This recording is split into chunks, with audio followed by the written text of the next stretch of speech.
बंदी छोड़ सतगुरु रामपाल जी परमेश्वर जी की जय हो।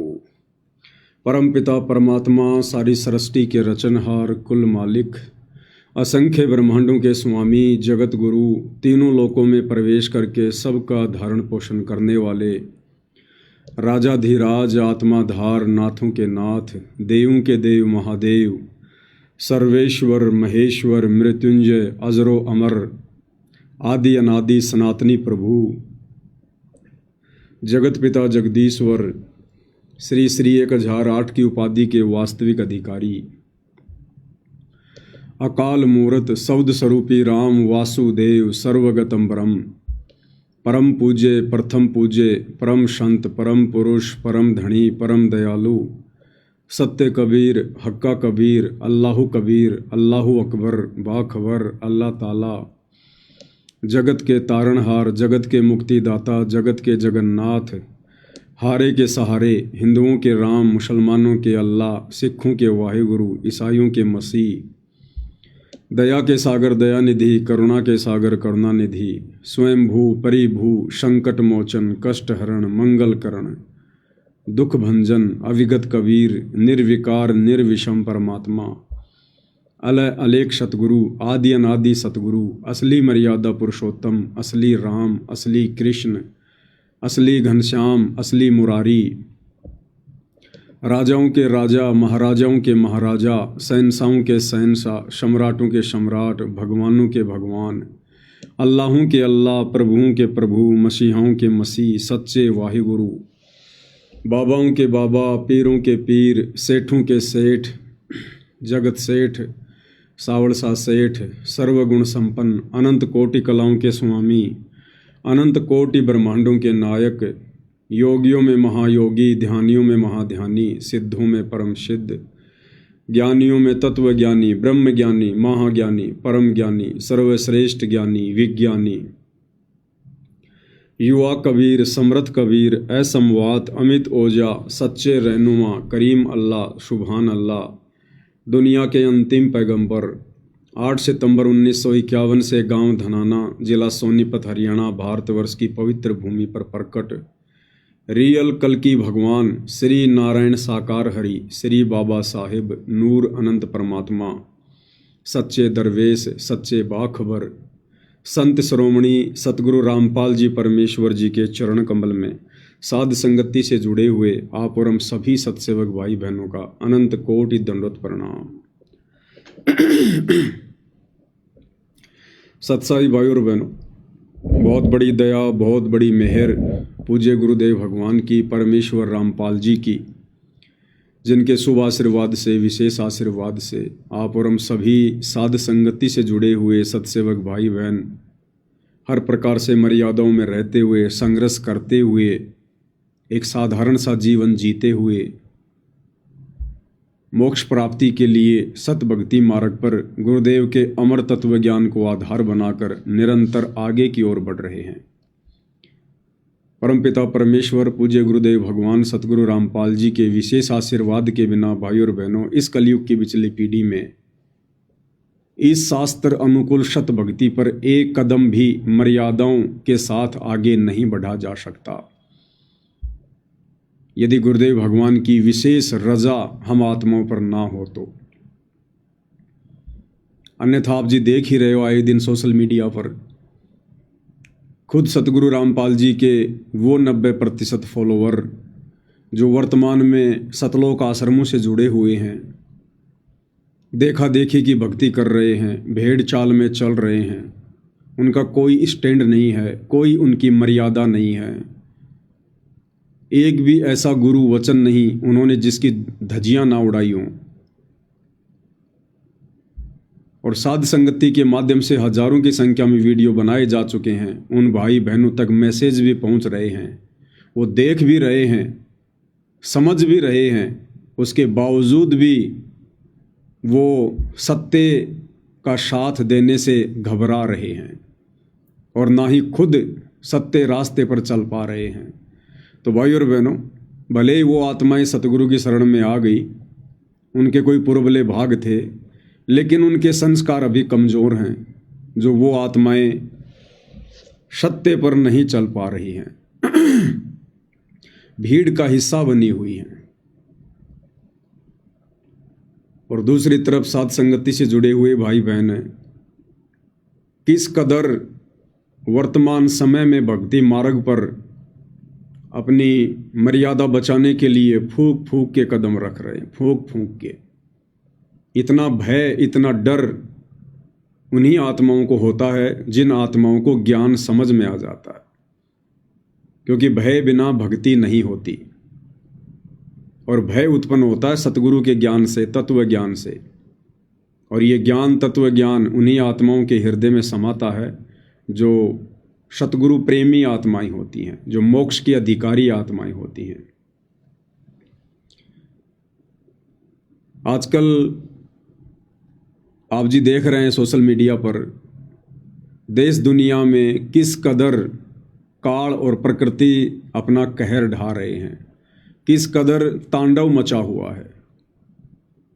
ये विनाश की शुरुआत धीरे धीरे हो रही है। कुछ ही दिन पहले आपने पंजाब में देखा, पंजाब के अंदर क्या हालात हुए। अभी भी वहाँ लोगों का जीवन सामान्य स्थिति में आने में महीनों लगेगा, महीनों। जिंदगी भर की जोड़ी जुड़ाई संपत्ति, पशुधन, घर, मकान, गाड़ी, घोड़े, अनाज, सब कुछ उनका तबाह हो गया। जो लोग अरस पर बैठे हुए थे, कुछ ही क्षण में वो लोग फर्श पर आ गए। इसके अलावा नेपाल में आप जी ने देखा, रातों रात सरकार का तख्ता पलट हो गया, रातों रात। तो भाई और बहनों, ये उस विनाशकारी समय की शुरुआत है और ये धीरे धीरे अपनी गति को पकड़ेगी। और ये होना ही होना है भाई और बहनों, क्योंकि सारी सृष्टि के मालिक ने, कबीर देव भगवान ने, सतगुरु रामपाल जी ने जब युग परिवर्तन का समय निर्धारित कर दिया सन 2028 से, तो ज़्यादा समय तो बचा ही नहीं है, 3-3.5 वर्ष हैं। और इस युग परिवर्तन में विश्व की ज़्यादातर वो आत्माएं जो नास्तिक हैं, जो भक्ति के योग्य नहीं हैं, जो भक्ति करने वाले भक्तों के मार्ग में बाधक हैं, जिनके पाप कर्म ज़्यादा हैं, उन सभी आत्माओं का खात्मा होगा। और तभी ये देश और दुनिया आने वाले समय में सतगुरु रामपाल जी को कल की भगवान के रूप में जानेगी, पहचानेगी।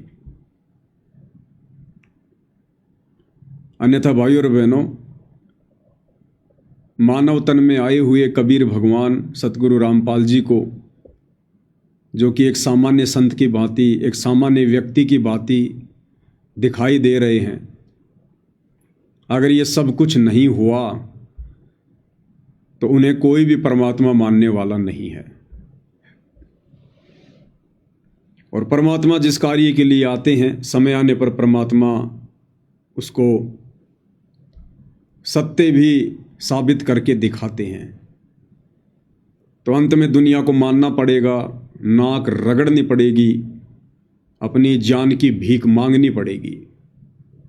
और परमेश्वर रामपाल जी की शरण के अलावा दूसरा बचाव का कोई भी रास्ता इंसानों को धरती पर दिखाई नहीं देगा। उसके लिए ये तांडव मचना बहुत ज़रूरी है, लाजमी है। इस तांडव के बीच में हम भक्तों ने शिक्षा लेनी चाहिए, हम भक्तों ने विचार करना चाहिए। हम भी इसी दुनिया में रह रहे हैं, इसी समाज का हिस्सा हैं। और जब पड़ोस में आग लगती है, आप चाहे कितने सतगुरु की शरण में हैं, भयभीत आप भी होंगे, डर आपको भी सताएगा। इसलिए आने वाले समय में जो तांडव मचेगा, भगत भी उससे अछूते नहीं रहेंगे। लेकिन जो मर्यादित आत्माएं होंगी, मर्यादित यानी जिस प्रकार से वर्तमान में साध संगति से जुड़कर सत्सेवक भाई बहन जो भक्ति कर रहे हैं, सावधानी बरतकर, ज्ञान को आधार बनाकर, गुरु को भगवान मानकर यदि हम इसी प्रकार से चलते रहे तो परमेश्वर हम आत्माओं का बाल भी बांका नहीं होने देंगे, बाल भी बांका। और दूसरी तरफ सतलोक आश्रमों से जुड़े हुए भाई बहन जो भक्ति के निकट भी नहीं हैं। देखो, एक सत्संग में गुरुदेव भगवान ने बताया कि नाम मिल जाना कोई बड़ी बात नहीं है। गुरुदेव ने बताया कि नाम प्राप्त हो जाना कोई बड़ी बात नहीं है। नाम मिलने के बाद में उस नाम के ऊपर चलना, मर्यादाओं में रहकर उस नाम की इज्जत रखना। नाम यानी शब्द, और शब्द यानी सतगुरु। अपने सतगुरु की इज्जत रखना, उस शब्द को मर्यादा में रह के सुमरण करना, जाप करना, ये सबसे बड़ी बात है। नाम तो किसी को भी मिल जाएगा, कोई बड़ी बात नहीं है। इस नाम की कोई फीस नहीं है, कोई योग्यता नहीं है। मालिक को पता है ये कितनी क्या मर्यादा निभा सकते हैं। और नाम तो परमेश्वर सहज में दे देते हैं। नाम लेने के बाद फिर धीरे धीरे उसे ज्ञान होता है, फिर वो नाम के ऊपर चलना सीखता है। तो नाम मिल जाना कोई बड़ी बात नहीं बताई गुरुदेव भगवान ने। उन्हीं के मुख कमल से सुनते हैं। इसलिए 3 मंत्र के जाप का विधान है। पहला जाप ओम है, एक मंत्र उसमें ओम है, दूसरा तत् मिलकर के ये सतनाम बनता है। इसी को अजप्पा जाप भी कहते हैं, जो श्वासों से सिमरण होता है। ये शब्द तत् मंत्र जो है गुप्त है, ये सांकेतिक है, और सत मंत्र भी सांकेतिक है। ये 2 मंत्र देने का किसी को अधिकार नहीं है। ओम नाम का जाप भी पूरे संत, पूरे ऋषि ही को अधिकार होता है। वो पूर्व परम, वो यहाँ का परम शक्ति होता है। क्या कह रहे हैं परमात्मा? एक छोटा सा पॉइंट और आ गया बीच में गुरुदेव भगवान की महिमा में। क्या कह रहे हैं गुरुदेव कि ओम नाम भी, ये जो ओम नाम है जो ब्रह्म का, ये भी कोई सामान्य संत, सामान्य व्यक्ति नहीं दे सकता है। इस ओम नाम का जाप देने का अधिकारी भी कौन होगा? जो यहाँ की परम शक्ति होगा। यहाँ की परम शक्ति, 21 ब्रह्मांड की परम शक्ति। तो भाई और बहनों, आज ओम नाम का जाप देने के अधिकारी इस पृथ्वी पर कौन है? आप और हमें तो भली भांति पता है, परमेश्वर रामपाल जी हैं। इनके अलावा तो कोई नाम देने का अधिकारी है ही नहीं संसार में। ये जितने भी आचार्य, शंकराचार्य, संत, महंत, ये सब केवल अपने जीवन को नरक के रास्ते पर लेके जा रहे हैं और अपने फॉलोअर के जीवन को नरक के रास्ते पर लेके जा रहे हैं। इन्हें अधिकार है ही नहीं किसी को दीक्षा देने का। ओम नाम की दीक्षा देने का अधिकारी भी वही है जो यहाँ की परम शक्ति हो। तो आज पूरे विश्व में ओम नाम देने के अधिकारी भी सतगुरु रामपाल जी हैं। तो यहाँ की परम शक्ति कौन हुई? सतगुरु रामपाल जी। अब आप कहोगे 21 ब्रह्मांड की परम शक्ति तो भाई काल है, ब्रह्म है, फिर सतगुरु रामपाल जी कैसे? ये ओम नाम कोई ब्रह्म ने पैदा थोड़ी किया है कि भाई मेरा ओम नाम है, तुम इसका जाप करो। ये ओम नाम उसको दिया किसने? असल में ओमकार कौन है? सबसे बड़ा ओम कौन है? ओमकार कौन है? आप और हम सभी भगत भाई बहन दोपहर के समय परमेश्वर की असुर निकंदन रमेणी करते हैं। और रमेणी में मंगलाचरण के बाद में सबसे पहली लाइन क्या आती है? सत्य पुरुष समरथ ओंकारा। सत्य पुरुष समरथ ओंकारा, और सबसे बड़ा ओम भी कबीर भगवान है, सत्य पुरुष है, अदली पुरुष कबीर हमारा। इस ब्रह्म को, काल को, ज्योति निरंजन को ओम नाम किसने दिया? कबीर भगवान सतगुरु रामपाल जी ने दिया। इसलिए गुरुदेव भगवान कह रहे कि ओम नाम देने का अधिकारी भी यहाँ की परम शक्ति है, कोई ओम नाम नहीं दे सकता। ये सत्य पुरुष समरथ ओंकारा, अदली पुरुष कबीर हमारा। तो क्या कह रहे हैं गुरुदेव कि ओम नाम देने का अधिकारी भी यहाँ की परम शक्ति होती है, अर्थात सतगुरु रामपाल जी ही परम शक्ति हैं तीनों लोकों में। ये तो केवल इनके नौकर हैं। 21 ब्रह्मांड का स्वामी काल एक नौकर बैठा रखा गुरुदेव भगवान ने यहाँ। 7 संख ब्रह्मांड का स्वामी अक्षर पुरुष एक नौकर बैठा रखा गुरुदेव ने। इसी असुर निकंदन रमणी में गुरुदेव भगवान क्या कहते हैं? परमात्मा कहते हैं कि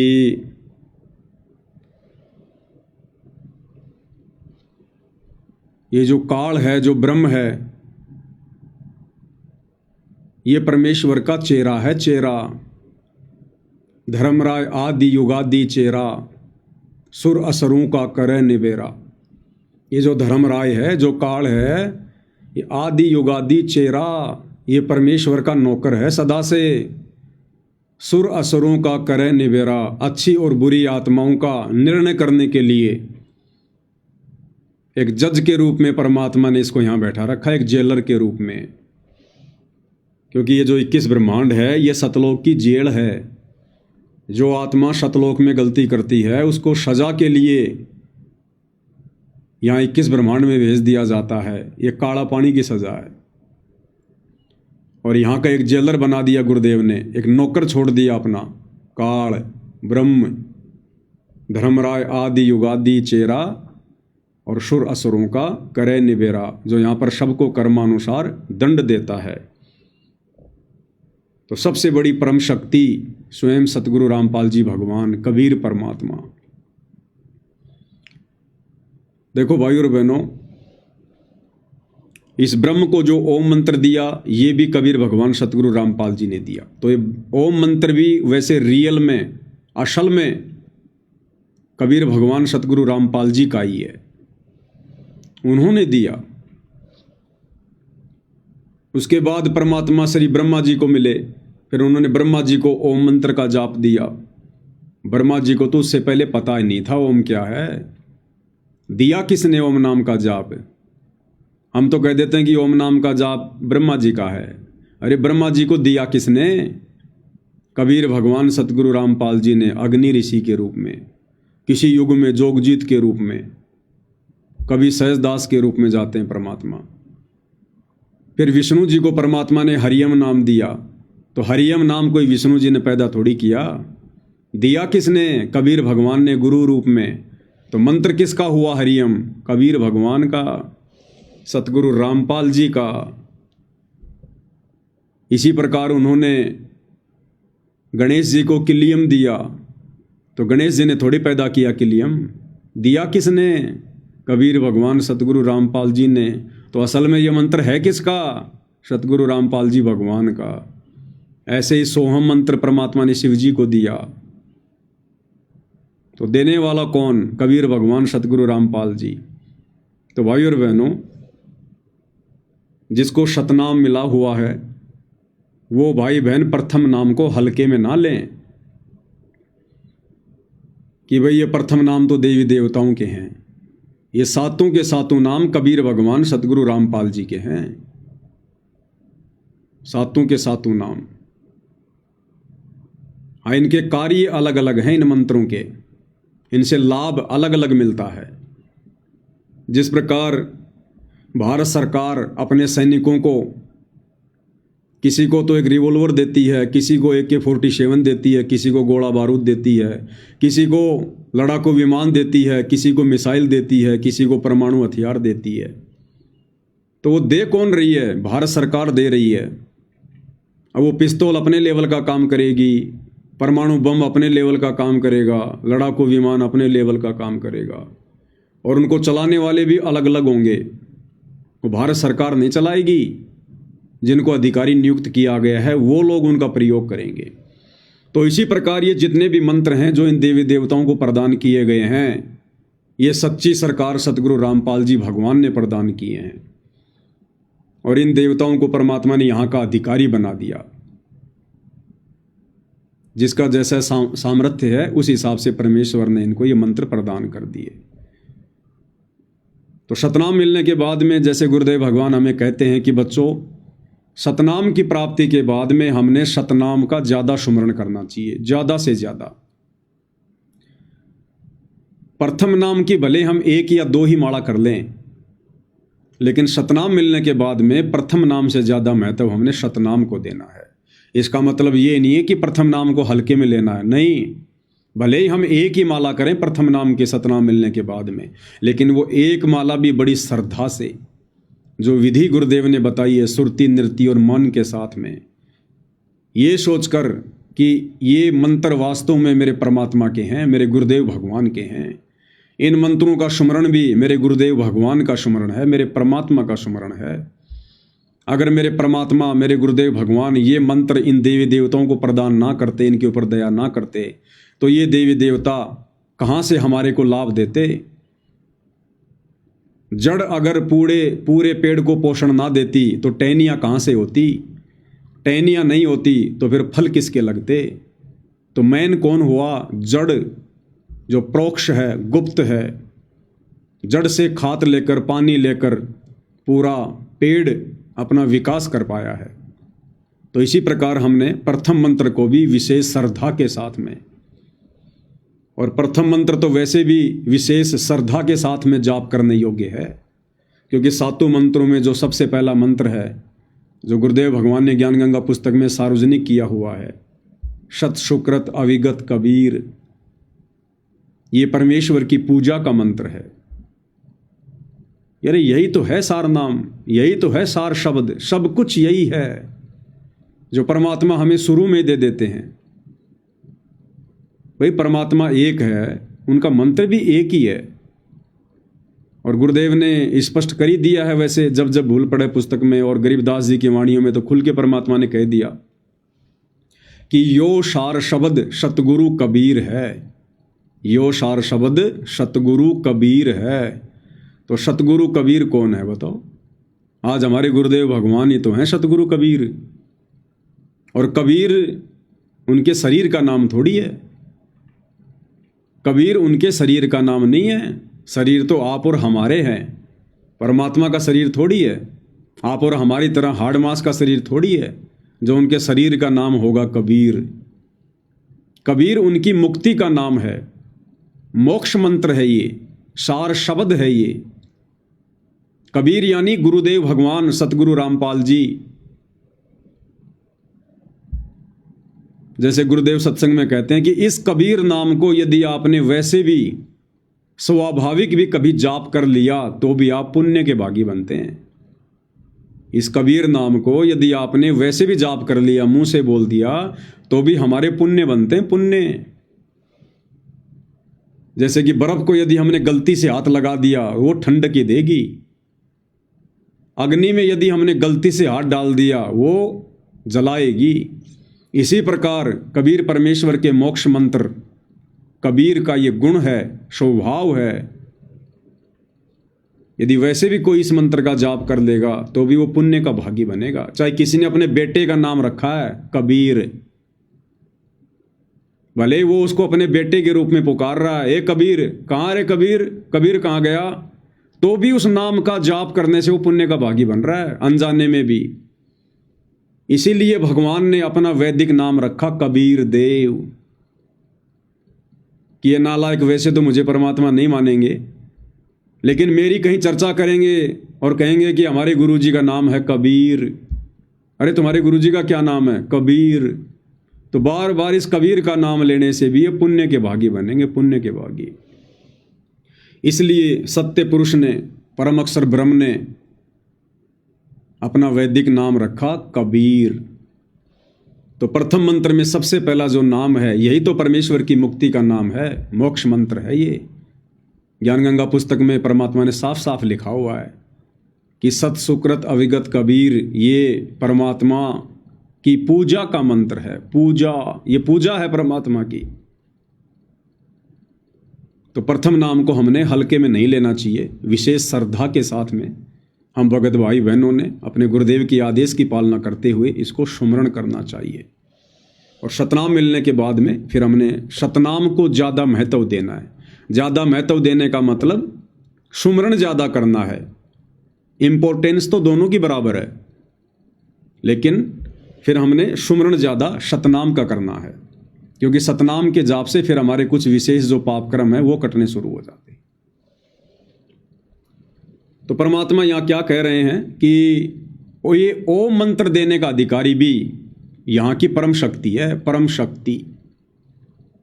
तो देख लो आज वर्तमान में ओम नाम का जाप कौन दे रहा है। तो हमारे गुरुदेव भगवान कौन हुए? भाई और बहनों, प्रमाण ही प्रमाण हैं, सबूत ही सबूत हैं, लेकिन हैं सारे संकेतों में, हैं सारे संकेतों में। इसलिए गुरुदेव भगवान कहते हैं, सब सुमरे अपने अनुमाना तो गति लखी न जाए, और कहे कबीर कृपया कर जन पर ज्यों की त्यों समझाए। अपने अपने हिसाब से ज्ञानी बनेंगे तो कुछ नहीं समझ पाएंगे। जिस पर गुरुदेव भगवान रजा करेंगे वही आत्मा समझ सकती है, समझा सकती है। तो क्या कह रहे हैं गुरुदेव? ओम नाम का जाप देने का अधिकारी कौन है? पूरे ऋषि ही को अधिकार होता है।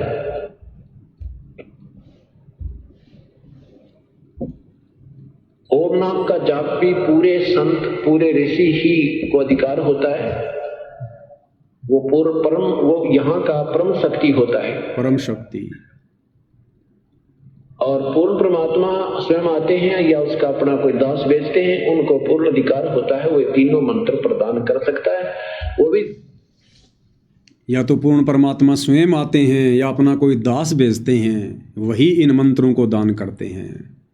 तो गुरुदेव भगवान अपने आप को छुपाएंगे, ये तो हम सबको पता है। सीधे सीधे तो नहीं कहेंगे कि वो परम शक्ति मैं ही हूँ, वो कबीर भगवान मैं ही हूँ। तो 21 ब्रह्मांड की परम शक्ति ही ये मंत्र दान कर सकती है। अब बताओ भाई और बहनों, फिर हम कैसे मान लें कि सतगुरु रामपाल जी मां के गर्भ से आए हैं? कैसे माने हम? 21 ब्रह्मांड की जो परम शक्ति है, वैसे डॉक्यूमेंट्री शास्त्रों में, कागजों में इस काल को बताया गया, 21 ब्रह्मांड के स्वामी ज्योति निरंजन को। अब भाई और बहनों, क्या आपने किसी शास्त्र में सुना है, पढ़ा है? क्या आपने गुरुदेव भगवान के किसी सत्संग में सुना है कि इस काल का मां के गर्भ से जन्म होता है? मरता तो ये भी है, जन्म तो ये भी लेता है। जब 21 ब्रह्मांड का विनाश होता है तो काल और दुर्गा भी मरते हैं, इनका भी शरीर छूटता है। क्या कभी गुरुदेव भगवान ने बताया इनके माता पिता कौन है? क्या बताया गुरुदेव ने? जब ये काल और दुर्गा दोनों अपना शरीर छोड़ते हैं, और इनका शरीर बड़ी दुर्गति से छूटता है, दुर्गति से, जैसे सर्प अपनी केंचली छोड़ता है दुखी हो होकर, ऐसे ही इनका शरीर छूटता है। ये बड़े दुखी होते हैं, बड़े परेशान होते हैं, कायल हो जाते हैं ये। और उसके बाद कबीर भगवान सत्य पुरुष सतगुरु रामपाल जी के आशीर्वाद से, उनके वरदान से काल और दुर्गा को पुनः शरीर मिलता है, युवा शरीर मिलता है इन दोनों को, युवा शरीर। इन दोनों को युवा शरीर मिलता है। ये किसी मां के गर्भ से जन्म लेकर पैदा नहीं होते काल और दुर्गा। क्या कह रहे हैं गुरुदेव भगवान, थोड़ा सुन लेते हैं एक बार। ब्रह्मा जी के 50 वर्ष पूरे हो चुके हैं, 51वां चल रहा है, वो 51 भी पूरे, शेष 49 भी पूरे होंगे और ब्रह्मा जी की मृत्यु होगी। फिर 7 ब्रह्मा की मृत्यु के बाद 1 विष्णु की मृत्यु, 7 विष्णु की मृत्यु के बाद 1 शिव की मृत्यु। ऐसे 70,000 बार ये इनकी जन्म मृत्यु एक होलेगी किसकी, शिव की। तो उस समय 49,000 बार तो विष्णु मर चुका होगा, और 49 को 7 से गुणा कर लो, 3 अरब कुछ 63 बार जो है ये ब्रह्मा मर चुका होगा। तब एक ब्रह्मांड नष्ट होगा और ब्रह्मलोक में रहने वाला ये काल मरेगा, ये इसकी मृत्यु होगी। फिर ये दूसरे लोक में, दूसरे ब्रह्मांड में चले ले जाएगा सारी सृष्टि प्राणियों को, और वहां कर्म परमात्मा की जो कर्म परमेश्वर ने इसके विषय में लिखा बनाया है सिस्टम, उसके आधार से ये फिर पुनर्जन्म होगा, इसका भी और दुर्गा का भी। पुनर्शरीर धारण करेंगे अपनी इच्छा से, जैसे शब्द शक्ति से। कैसे शब्द धारण करेंगे ये दोनों? परमात्मा ने एक वरदान दे रखा है इनको, ये पुनः अपनी इच्छा से शब्द शक्ति से शरीर धारण करते हैं दोनों। काल और दुर्गा बार बार मरते हैं, लेकिन किसी मां के गर्भ से जन्म लेकर उत्पन्न नहीं होते। अब सोचो भाई और बहनों, 21 ब्रह्मांड की परम शक्ति काल और दुर्गा, जब ये काल भी मां के गर्भ से जन्म लेकर पैदा नहीं होता, जन्म नहीं लेता, तो सतगुरु रामपाल जी भगवान जो इस काल के बंध से हमें छुड़वाएंगे, छुड़वाने के लिए आए हैं। अरे काल के बंध से कौन छुड़वा सकता है? जो काल से बड़ा होगा, जो काल से परम शक्ति होगी, काल से सर्वश्रेष्ठ जो शक्ति होगी, वही तो हमें काल के जाल से मुक्त करवाएगा।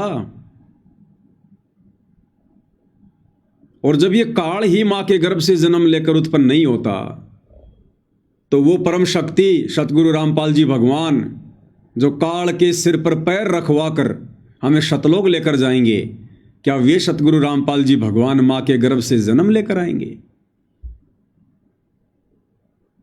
ये कॉमन सेंस की बात है, कॉमन सेंस की बात है। इससे भी हमारा विश्वास दृढ़ होना चाहिए कि गुरुदेव भगवान भले अपने आप को छुपाकर कुछ भी कहें कि मेरा तो जन्म हुआ है, मेरा किसान परिवार में जन्म हुआ है, मेरी माता जी का नाम इंद्रो देवी है, मेरे पिताजी का नाम नंदराम है, वे चाहे कुछ भी कहें, जो मर्जी कहें, लेकिन आप और हमारे लिए क्या गाइडलाइन है? आप और हमारे लिए गाइडलाइन है कि गुरु मानुष कर जानते वो नर कहिए अंध, ओवें दुखी संसार में आगे काल के फंदे। आप और हमने गुरु को मानुष मानने की गलती नहीं करनी, क्योंकि जो मां से जन्म लेता है उसको मानुष कहते हैं। तो विचार करने की बात है, जब ये काल ही मां के गर्भ से जन्म नहीं लेता, ये दुर्गा ही मां के गर्भ से जन्म नहीं लेती, तो काल और दुर्गा से ऊपर जो परम शक्ति,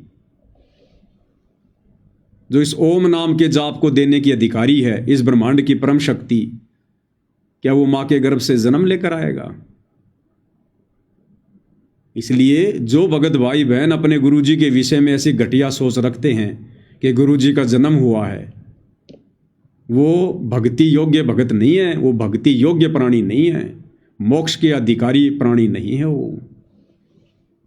तो परमेश्वर ने क्लियर किया है, बिल्कुल सत्संगों में सारे भेद छुपा रखे हैं गुरुदेव भगवान ने, कोई कमी नहीं छोड़ रखी मालिक ने। तो क्या कह रहे हैं परमात्मा? पूरे संत, पूरे ऋषि ही को अधिकार होता है, वो पूर्व परम, वो यहाँ का परम शक्ति होता है, परम शक्ति। और पूर्ण परमात्मा स्वयं आते हैं या उसका अपना कोई दास भेजते हैं, उनको पूर्ण अधिकार होता है, वो तीनों मंत्र प्रदान कर सकता है, वो भी जिसको आदेश प्रभु का हो। अन्य के द्वारा ये 3 मंत्र भी अगर कोई प्राप्त करता है तो भी वो पार नहीं हो सकता। इन तीनों मंत्रों के प्राप्त होने के उपरांत भी अगर कोई आप मर्यादा भंग कर दोगे, नियम में नहीं रहोगे, तो भी आप फेल हो जाओगे। ऐसा तीनों मंत्र प्राप्त करने के बाद भी यदि आप कोई नियम भंग कर दोगे, मर्यादा तोड़ दोगे, आपकी श्रद्धा में कोई कमी रही, यदि आपने गुरु को मानुष माना, गुरु के अलावा किसी और में परमात्मा देखा, तो भी हम यहीं रह जाएंगे। और आगे फिर गुरु जी क्या कह रहे हैं? परमेश्वर कह रहे हैं कि नाम मिल जाना कोई बड़ी बात नहीं है, बार अपॉइंटमेंट होगी तो फिर वो डिसमिस से ना होगा। तो ये अनजानपने हम कर करके अभी फेल होते रहे। हमने अंतिम श्वास तक मर्यादा में रहते हुए अपनी मजदूरी करनी है, तभी हमें ये मजदूरी का प्रतिफल मिलेगा। नहीं तो अब्सेंट लग जाएंगी और तनख्वाह मिलेगी उस दिन बहुत कम पैसे मिलेंगे। इसलिए हमें सावधानी बहुत रखनी पड़ेगी। नाम ले लेना कोई बड़ी बात नहीं। क्या कह रहे हैं गुरुदेव? नाम ले लेना कोई बड़ी बात नहीं। ध्यान से सुन लो, रखनी पड़ेगी। नाम ले लेना कोई बड़ी बात नहीं, क्योंकि आपके पुण्य बहुत अच्छे हैं जो परमात्मा ने स्वीकार किया। उपदेश मिल गया, उसके बाद मर्यादा बहुत जरूरी है, बहुत आवश्यक है। मर्यादा में नहीं रहे तो सारा काम फिर बिगड़ जाएगा। जैसे माता गर्भ को रखे यत्न बनावे, ठेस लगे तक क्षीण होवे, तेरी ऐसे भक्ति जावे। अब भाई और बहनों, पूज्य गुरुदेव भगवान भी बार बार अपने प्रवचनों में मर्यादा के ही पीछे पड़े रहते हैं, मर्यादा के पीछे जोर देते हैं कि बच्चों नाम कोई बड़ी बात नहीं है, नाम कोई बड़ी बात नहीं है। नाम लेकर यदि तुमने मर्यादा नहीं निभाई तो तुम्हारा बना बनाया खेल बिगड़ जाएगा। और दूसरी तरफ ये काल भी भाई और बहनों मर्यादा तुड़वाने के ही पीछे पड़े रहता है। इस काल को भी यही चिंता है, जिस प्रकार सतगुरु को चिंता है कि ये आत्माएं मर्यादा ना तोड़ दें, मर्यादा ना तोड़ दें, इसी प्रकार काल को भी यही चिंता है कि ये आत्माएं मर्यादा में रह के भक्ति ना कर लें, मर्यादा में रह के भक्ति ना कर लें। कैसे मैं इनका समय बर्बाद करवाऊं, कैसे मैं इनकी श्वासें बर्बाद करवाऊं, कैसे मैं इनकी मर्यादाएं तोड़वाऊं। काल इसी बात के पीछे लगा रहता है और यही हम भगत भाई बहनों ने सावधानी बरतनी पड़ेगी वर्तमान में। तो दास कह रहा था कि सतलोक आश्रमों से जुड़े हुए भाई बहन ये भक्ति के निकट भी नहीं है। भले इन्होंने नाम दीक्षा ले रखी है, सार नाम भी ले रखा है, शतनाम भी ले रखा है, लेकिन अभी गुरुदेव भगवान ने क्या बताया कि नाम ले लेना कोई बड़ी बात नहीं है। उसके बाद तो मर्यादा, गुरु वचन, श्रद्धा, समर्पण, भगत के 16 श्रृंगार, 16 आभूषण, उसके बाद तो जी जान लगानी पड़ती है, बुद्धि, विवेक, और इन सब चीज़ों का अकाल पड़ा हुआ है, अकाल आश्रम से जुड़े भाई बहनों में। और इस परीक्षा के समय में, इस भक्ति के समय में आप और हमने श्वासों का ज़्यादा से ज़्यादा सदुपयोग सुमरण में, भक्ति में करना था। और काल कहाँ करवा रहा है? एक छोटा सा वीडियो दिखाते हैं आपको। यह छोटा सा वीडियो है हरियाणा के रोहतक का। और क्या हो रहा है यहाँ पर? संत रामपाल जी के सतलोक आश्रमों से जुड़े हुए फॉलोवर सड़कें साफ कर रहे हैं, कचरा साफ कर रहे हैं, मिट्टी साफ कर रहे हैं, झाड़ू ले लेके, जैसे बाबा राम रहीम की संगत किया करती थी। अरे बाबा राम रहीम की संगत तो कर सकती है, कोई बड़ी बात नहीं है, क्योंकि उनके पास में सतनाम नहीं है, उनको सतलोक नहीं जाना, उनके गुरु तत्वज्ञानी नहीं है, उनके गुरु ने उन आत्माओं को श्वासों की और समय की कीमत नहीं समझाई। तो वो आत्माएं तो कर सकती हैं ये काम समाज की वाहवाही लूटने के लिए, लेकिन सतगुरु रामपाल जी परमेश्वर जी के भक्ति मार्ग में ये फालतू के कार्य करना ये भक्ति नियमों के विरुद्ध है। परमेश्वर सतलोक से चलकर हमारे से रोड़े साफ करवाने के लिए नहीं आए। देखिएगा किस प्रकार से अपनी अज्ञानता का प्रमाण दे रहे हैं, मूर्खता का प्रमाण दे रहे हैं। सतगुरुदेव जी की जय।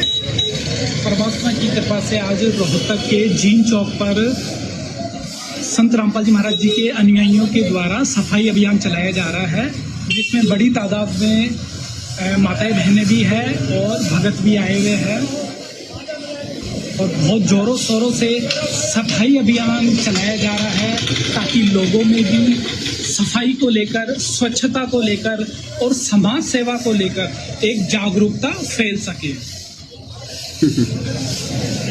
तो संत रामपाल जी महाराज के अनुयायी जहां भी समाज सेवा का अवसर होता है सबसे अग्रणी रहते हैं और समाज सेवा करके समाज के प्रति अपनी जिम्मेदारी भी निभाते हैं।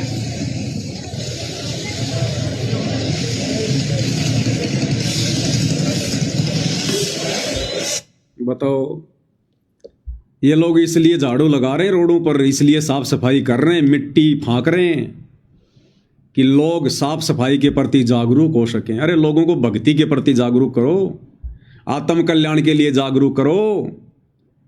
ये मिट्टी तो एक दिन बाद में फिर रोड पर जमा हो जाएगी, ये कोई परमानेंट सफाई नहीं हो रही। ये तो 2-4 घंटे के बाद में, 1-2 दिन के बाद में ये मिट्टी तो फिर से रोड पे आ जाएगी, फिर जाओगे तुम सफाई करने। यही काम करते रहोगे तुम सारी जिंदगी, अपना ये अनमोल समय और श्वास से ये धूल फांकने में बर्बाद करोगे क्या? अरे ये काम सरकार के हैं, नगर पालिका के हैं, नगर निगम के हैं। सरकार जनता से टैक्स लेती है सफाई के लिए, रोडें बनाने के लिए, बिजली के लिए, और ये कार्य ये मंदबुद्धि लोग कर रहे हैं। अगर तुम इतने जागरूक हो सफाई के प्रति तो रोजाना जाके झाड़ू लगाओ ना। ले लो सारे सरकार का ठेका, तुम्हें ले लो झाड़ू का, पूरे शहर का ठेका तुम्हें ले लो साफ सफाई करने का, क्योंकि भक्ति तो तुम्हारे को करनी नहीं है, बकवास तुम्हारे को अच्छी लगती है। तो काल भाई और बहनों, देखो इन आत्माओं से कहां समय का दुरुपयोग करवा रहा है, ये सफाई करवा के क्या मिलेगा इनको? सफाई करके शहर में रोजाना सफाई होती है, गाड़ियां आती हैं सरकार की कचरा उठाने के लिए, और एक दिन की सफाई से क्या भला हो जाएगा? लेकिन इनका कितना बड़ा नुकसान हो गया। उस शहर का तो भला हो ना हो, लेकिन इन आत्माओं का कितना बड़ा नुकसान हो गया। एक एक श्वास की कीमत है, एक एक श्वास की कीमत है। इसलिए भाई और बहनों, दास बार बार कहता है कि ये लोग भक्ति के निकट भी नहीं है, भक्ति के निकट भी। अभी ये लोग मान बढ़ाई में फंसे हुए हैं, अहंकार में फंसे हुए हैं, पब्लिसिटी में फंसे हुए हैं, मर्यादा इन सब की टूटी हुई है, बुद्धि पे इनके काल बैठा है, ढंग का काम कोई करने नहीं देगा। और देख लो इस अनमोल समय का किस प्रकार से काल दुरुपयोग करवा रहा है। इसके अलावा एक छोटा सा वीडियो और दिखाते हैं आपको। हरियाणा के कुछ जिलों में बाढ़ आई हुई है, 2-3 गांव बताए, उनमें एक ये गुराना है, कि डुराना गांव है, इसमें भी बाढ़ का पानी आया हुआ है।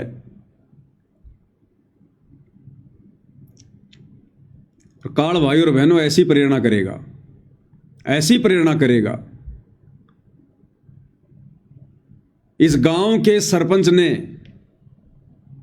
जिस गांव में ये गुराना गांव है, डुराना गांव है हिसार में, इसमें पानी भरा हुआ है, और इस गांव के सरपंच ने ये लोग कह रहे हैं कि गांव के सरपंच ने वैसे ही मजाक मजाक में कह दिया बाबा रामपाल के भक्तों को, वैसे ही मजाक में कह रहे ये एक आधा मकान तो कोई भी बना सकता है, जो तुम ये मकान बना रहे हो ना, ये अन्नपूर्णा, अरे एक आध मकान तो कोई भी बना सकता है, तुम्हारे को जब माने जब हमारे गांव का पानी निकाल दो। देखो काल ने कहां आग लगाई। काल भाई और बहनों ऐसे सूक्ष्म चाल चलता है। इस गांव के सरपंच ने मजाक मजाक में कह दिया कि एक आधा मकान तो कोई भी बना दे, कि बड़ी बात है, ये तो बाबा राम रहीम ने भी बहुत बनाए, मारे गांव का बाढ़ का पानी बाहर निकालो तब जाने। बस इतना ही कहना था। और ये शतलोक आश्रम वाले पहुंच गए वहां पर उस गांव में, बोले जी क्या समस्या है आपकी? उन्होंने कह दिया गांव में पानी भरा है, फसलें बर्बाद होंगी, निकालो इस पानी को। तो ये क्या कह रहा है कि मात्र 1.5 घंटे के अंदर, मात्र 1.5 घंटे में सरपंच जी ने मजाक किया था और मात्र 1.5 घंटे में हमारी प्रार्थना का जवाब आ गया। इन लोगों ने कहा जी हम हमारे गुरुजी से प्रार्थना लगाएंगे, और 1.5 घंटे के अंदर इन लोगों ने जवाब दे दिया कि हमारे गुरुजी का आदेश आ गया कि उस गांव की मदद करो, उस गांव का सारा पानी बाहर निकालो। मात्र 1.5 घंटे के अंदर। और भगत समाज के ज्योति पाठ और दान का 50 लाख रुपया पाइप में और मोटर खरीद कर इस गांव को देने में बर्बाद कर दिया इन आश्रम वालों ने। बर्बाद, इसको बर्बाद ही कहेंगे हम भक्ति मार्ग के हिसाब से। इस गांव के हिसाब से तो बहुत बढ़िया काम हो गया, परंतु भक्ति मार्ग के हिसाब से अगर देखा जाए तो जो पैसा बेचारे भक्तों ने अपनी आत्मा के कल्याण के लिए, अपने यज्ञ संपूर्ण करवाने के लिए ज्योति के नाम पर दिया था, पाठ के नाम पर दिया था, तो ज्योति के पैसे की ज्योत जलनी चाहिए, पाठ के पैसे का पाठ होना चाहिए। और यहां वो भक्तों का पैसा कहां बर्बाद कर दिया इन्होंने? इस गांव के लिए 50 लाख रुपए की मोटर और पाइप खरीद कर देने के लिए। क्या कह रहे हैं भाई साहब, सुनिएगा कि हम लोगों ने तो मजाक मजाक में कहा था और इन्होंने तो 1.5 घंटे में बोले जी यो काम हम कराएंगे, अब सारा का सारा तुम्हारा। क्या कह रहा है? सरपंच साहब ने एक हंसी मजाक के तरीके से ये बात कही होगी शायद। ये कह रहा, ये सरपंच प्रतिनिधि है वहां का, और ये कह रहा कि सरपंच साहब ने एक हंसी मजाक के हिसाब से बात कही थी और इन्होंने तो सीरियस ले लिया उस बात को। सरपंच साहब ने एक हंसी मजाक के तरीके से ये बात कही होगी शायद कि भाई एक मकान तो कोई भी बना दे, मेरा तो गांव बाढ़ से पीड़ित है, आप गांव का पानी उतारो।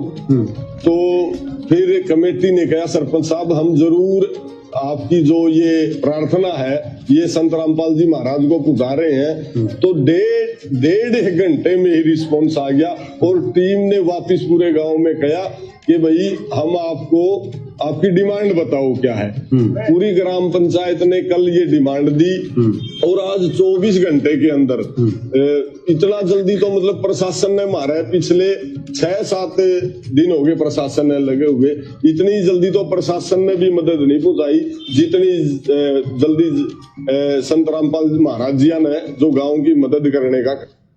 देखा भाई और बहनों, काल ऐसे सूक्ष्म चाल चलता है, भक्तों का पैसा भी बाढ़ में लगवा दिया,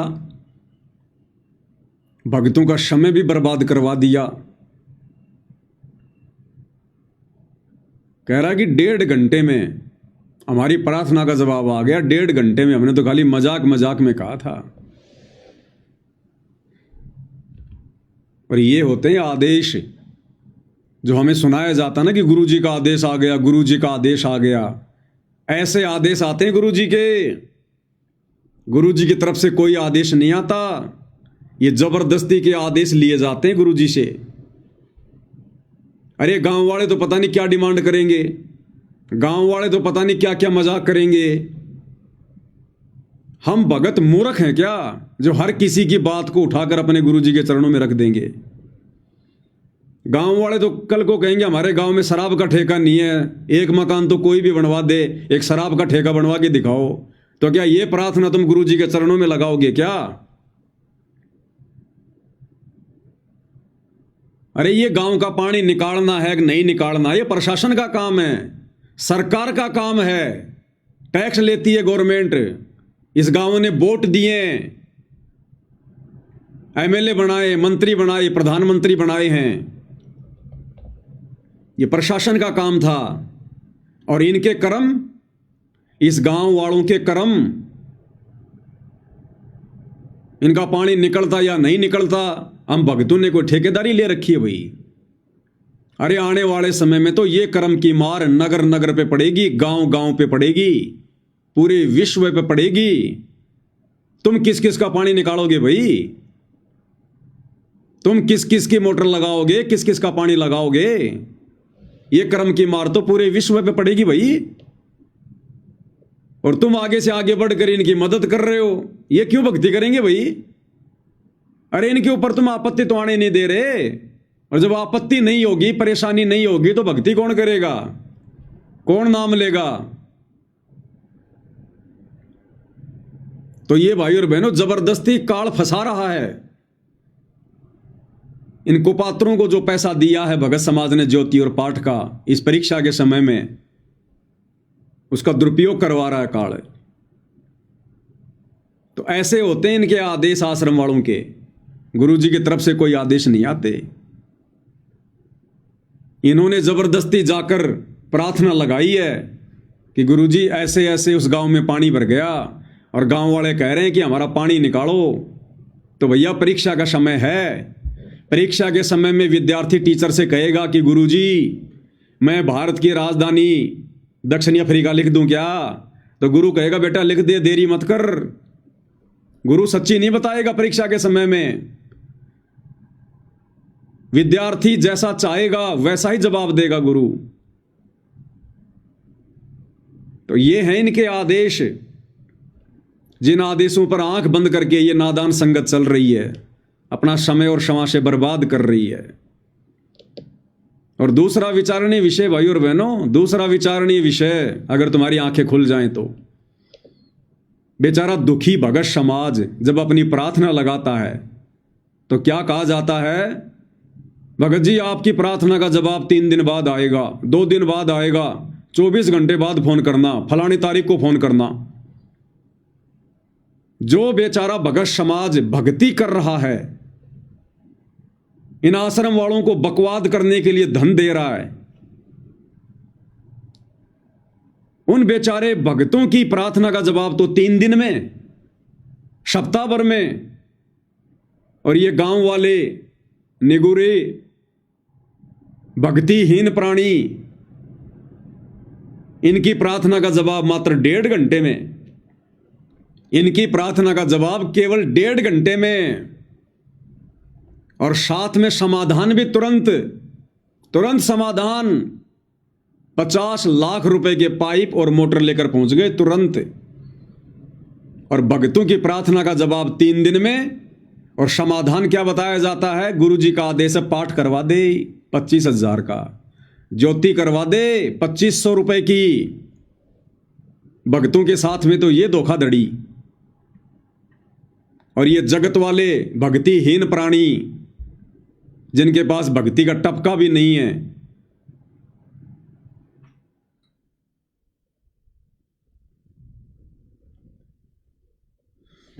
क्या वो लाइट गई क्या?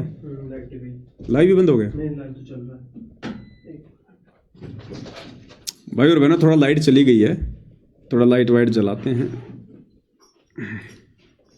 है क्या लाइट?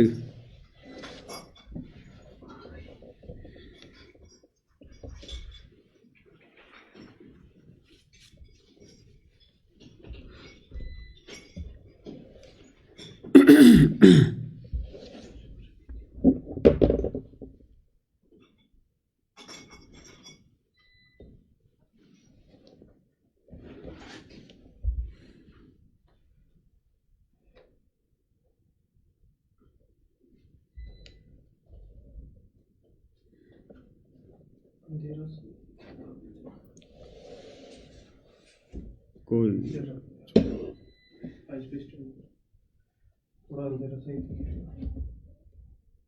कोई बात।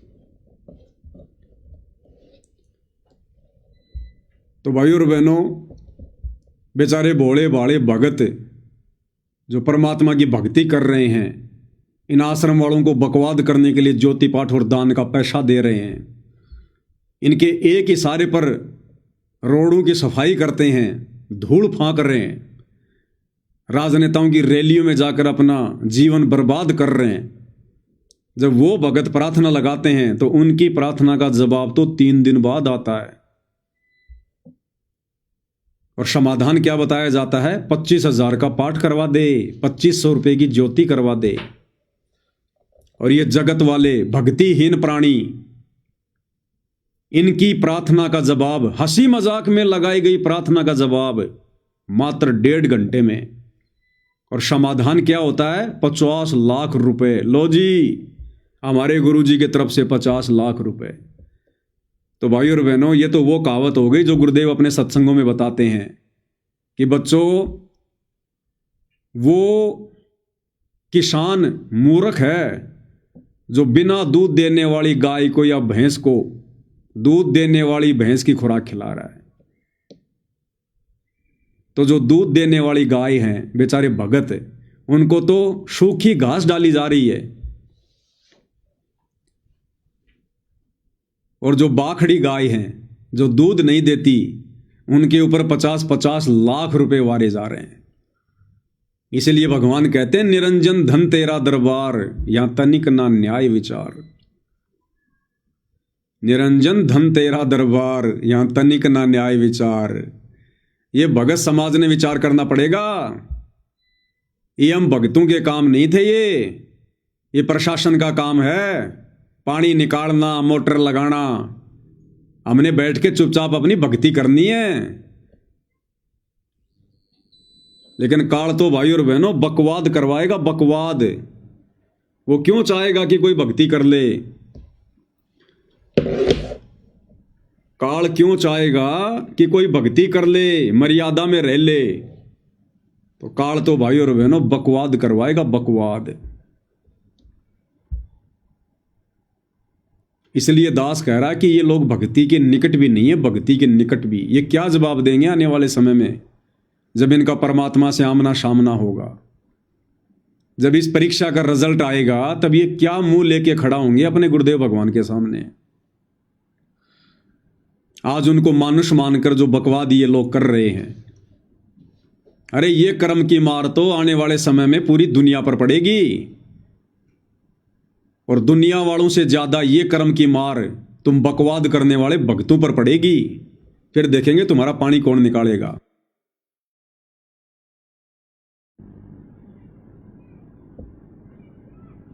तो कल को जब गुरुदेव भगवान आएंगे, क्या मुंह लेकर खड़े होंगे ये लोग?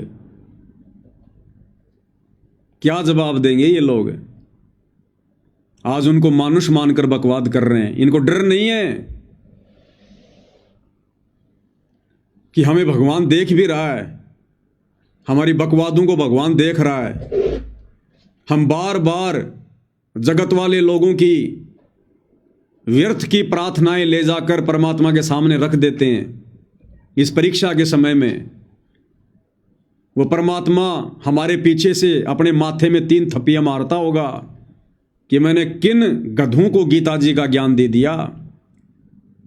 ये गीता ज्ञान, ये तत्व ज्ञान अगर मैं किसी गधे को देता तो 30 साल में तो वो भी बैकुंठ जाने को तैयार हो जाता, और ये तो नरक की तैयारी कर रहे हैं, नरक की तैयारी।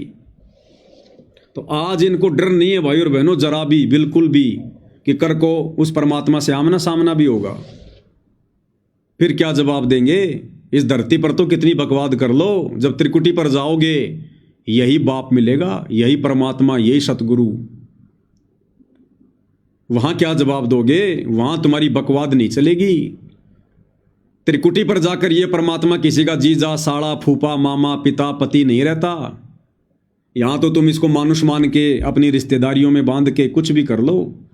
जब त्रिकुटी पर जाओगे ना, तो त्रिकुटी पर यह नहीं सुनेगा तुम्हारी, वहां से सीधे रिजेक्ट हो जाओगे, सीधे रिजेक्ट। और ये काल हमें यहां पर बांध रहा है। ये दोगला आचरण, भक्तों को 25,000 का पाठ और 3 दिन में प्रार्थना का जवाब, और जगत वालों की प्रार्थना का जवाब 1.5 घंटे में, और 50 लाख रुपए की मदद। इसलिए भाई और बहनों, अपने एक शब्द में पूज्य गुरुदेव भगवान ने हमें चेताया है, हमें बताया है।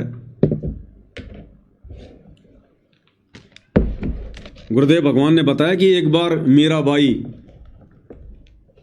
जब नगरी को छोड़कर भक्ति के लिए वृंदावन चली गई थी, तो साधु संतों के साथ में रहने लगी, वहीं सोने लगी। हालांकि देख रेख उसकी परमात्मा कर रहे थे, अपनी आत्माओं के साथ परमात्मा रहते हैं, भले हमें ना दिखाई दे।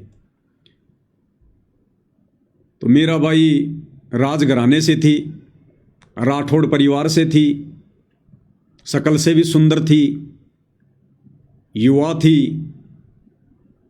तो जहाँ वो रह रही थी वृंदावन में, वहाँ एक निकम्मे संत की कुदृष्टि पड़ गई। रात्रि को सोते समय वो मीराबाई के साथ में बकवाद करने की कोशिश करने लगा। तो मीराबाई ने जैसे तैसे करके अपनी इज्जत बचाई, और दूसरे दिन जब प्रवचन हो रहा था, वो व्यक्ति वहाँ आगे बैठा हुआ था, और जब मीराबाई का नंबर आया और जब मीराबाई सत्संग करने लगी, तो उस व्यक्ति ने पहचान लिया कि ये तो वही है रात वाली, और तूने तो इसके साथ में बकवाद करनी चाहिए थी, और अब ये सबके सामने बताएगी, और यहाँ लोग तेरी जूतों से पिटाई करेंगे।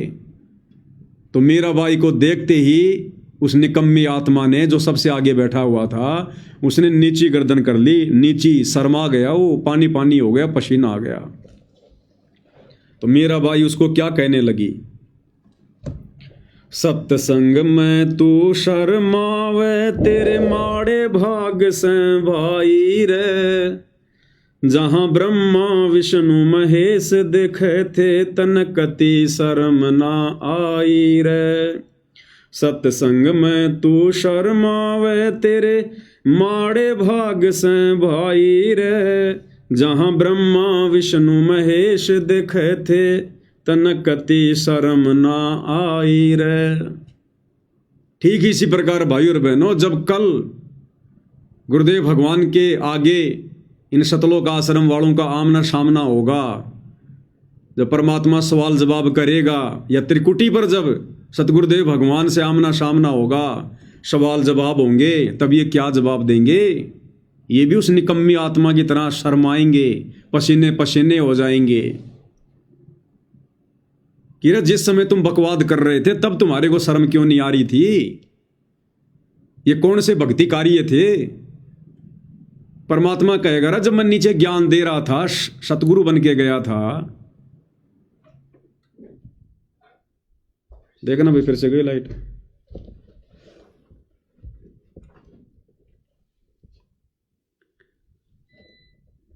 बैटरी दे।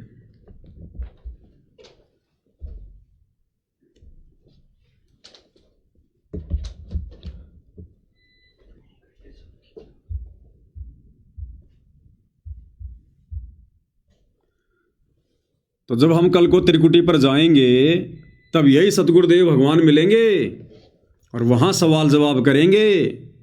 फिर नीची गर्दन हो जाएगी। नीची गर्दन क्या जवाब देंगे हम, जो आज ये बकवाद कर रहे हैं, भगत समाज का समय बर्बाद करवा रहे हैं, भगत समाज का पैसा बर्बाद करवा रहे हैं, रोडों की सफाई करवा रहे हैं फालतू में, व्यर्थ में।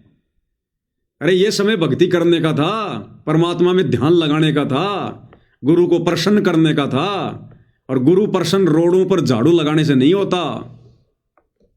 गुरु प्रसन्न होता है मर्यादा में रहकर भक्ति करने से, बुद्धि विवेक का इस्तेमाल करने से।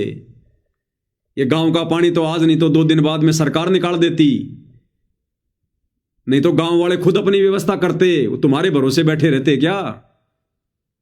उन्होंने तो खाली एक मजाक किया था, कोई सीरियस होकर थोड़ी कहा था गांव वालों ने कि तुम पानी निकालो ही, तुम पानी नहीं निकालोगे तो गांव वाले मर जाएंगे, ये थोड़ी कहा था। हंसी मजाक में कहा था, अन्यथा गांव वालों ने तो अपनी व्यवस्था करनी थी भाई। तुम ना करते, वो तो करते ही करते अपनी। लेकिन काल ने बीच में टांग फंसवा दी, बीच में टांग जबरदस्ती। उसने तो मर्यादा तोड़वानी है, मर्यादा। तो कल को फिर क्या जवाब दोगे? फिर परमात्मा भी यही कहेगा, सत्संग में तू शर्मावे, तेरे माड़े भाग से भाई रे, जहां ब्रह्मा विष्णु महेश दिखे थे, तनकती शर्म ना आई रे। कि हे नालायक आत्माओं, जिस समय तुम बरवाला कांड के बाद ये बकवादे कर रहे थे, उस समय मैं हिसार जेल में बैठा बैठा सब कुछ देख रहा था। तब तुम्हें शर्म क्यों नहीं आई? तब तुम क्यों बढ़ चढ़ के बकवादे कर रहे थे? और अब तू पसीने पसीने हो रहा है। मूल कमल में गणेश का वासा, या सतगुरु ने समझाई रे, स्वाद चक्र में ब्रह्मा रहते, संग सावित्री माई रे। मेरा भाई उस निकम्मी आत्मा को कह रही है संकेतों में कि नालायक इंसान, जब तू मेरे साथ में छेड़छाड़ करने का प्रयास कर रहा था, अरे उस समय तेरे को शर्म क्यों नहीं आई? इसी शरीर में ये भगवान बैठे हुए थे, मूल कमल में गणेश जी बैठे हुए थे, वो देख रहे थे वहां पर सारा सब कुछ। तेरे को उस भगवान से शर्म क्यों नहीं आई? और आज तू मेरे सामने शर्मा रहा है कि अब ये सबके सामने बताएगी तो तेरी पिटाई होगी। मेरे से तू शर्मा रहा है, घबरा रहा है, और जहां भगवान देख रहा था तेरे को मूल कमल में बैठकर, तब तुझे शर्म नहीं आई? तो त्रिकुटी पर जाकर इनकी नीची गर्दन हो जाएगी आश्रम वालों की।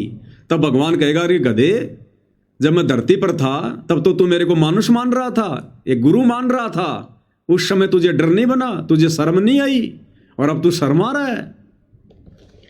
मूल कमल में गणेश का वासा, या सतगुरु ने समझाई रे।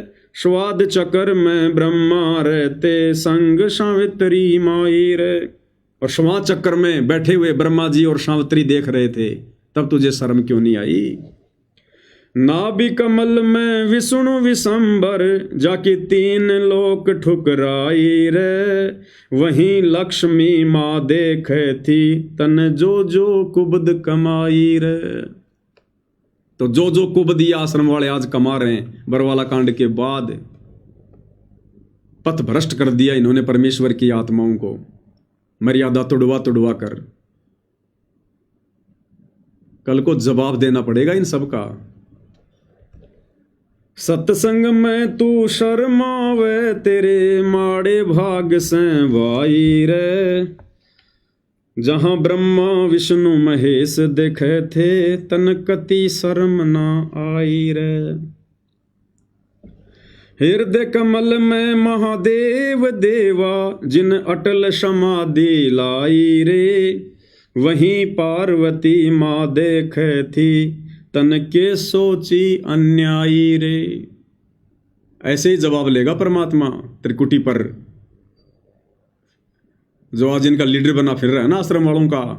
परमात्मा ऐसे ही जवाब लेगा कि अन्यायी नीच आत्मा, तुझे उस समय शर्म क्यों नहीं आई? तेरे को कोऑर्डिनेटर मैंने किस लिए बनाया था? इन आत्माओं की भक्ति को आगे बढ़ाने के लिए, इनको मर्यादाओं का पाठ सिखाने के लिए, हैं? और तू इन आत्माओं से सफाई करवा रहा है, मिट्टी फकवा रहा है, दुनिया का पानी निकलवा रहा है, राजनेताओं की रैलियों में धक्के खिला रहा है, गुंडों की सीबीआई जांच करवा रहा है, परशुराम की जयंती में धक्के खिला रहा है, लोगों की धर्मशालाएं बनवा रहा है, दुनिया के फालतू के मकान बनवा के इन आत्माओं का समय और पैसा न जो है तूने बर्बाद करवाया। तो क्या जवाब देंगे भाई और बहनों वहां पर? ये सतगुरु के विधान में नहीं है। एक शिष्य ने क्या करना चाहिए क्या नहीं करना चाहिए, उसके लिए गुरु खुद रहनी करनी करके दिखाता है। करके ये बकवादे हमारे गुरुदेव भगवान ने कभी ना की, ना कभी अपने भक्तों से करवाई। ना राजनीति गुरुदेव ने खुद की, ना कभी अपने भक्तों से करवाई। अरे ये गरीबी तो सतगुरु रामपाल जी के समय भी थी, जब वे करोथा आश्रम में थे, बरवाड़ा आश्रम में थे। ये गरीब तो उस समय भी थे। उस समय तो भगवान ने किसी के मकान नहीं बनवाए, या उस समय भगवान गरीब था, भगवान के पास पैसे नहीं थे उस समय। अब तुम्हारे पास में ज्यादा पैसे हो गए। ये बाढ़ वगैरह तो गुरुदेव भगवान के समय भी आती थी। ये जाटों की धर्मशालाएं तो गुरुदेव भगवान के समय भी काम चल रहे थे। परमात्मा ने तो कभी नहीं कहा अपने भक्तों से कि जाओ निकालो उनका पानी। ये किस ब्रह्मांड है? सब यहां पर अपना अपना कर्म भोगते हैं। जिसने आपत्तियों से बचना है भक्ति करो, नाम उपदेश लो, मर्यादा में रहकर गुरु को प्रसन्न करो, तभी आपदाएं टलेंगी। तुम एक जगह का पानी निकालोगे, 50 जगह बाढ़ आएंगी। कहां कहां का पानी निकालोगे तुम? कल को तुम्हारे खुद के घर डूबेंगे तब क्या होगा? तुम्हारी खुद की जान पे आफत आएगी तब क्या होगा? फिर तुम्हारा पानी कौन निकालेगा कल को? अभी तुम्हारी आंखें बंद हैं, तुम्हें दिखाई नहीं दे रहा। कंठ कमल में तोहे बताऊं बसै अविद्या माई रे, त्रिकुटी कमल में सतगुरु कबीर रहते पूर्ण समर्थ साई रे।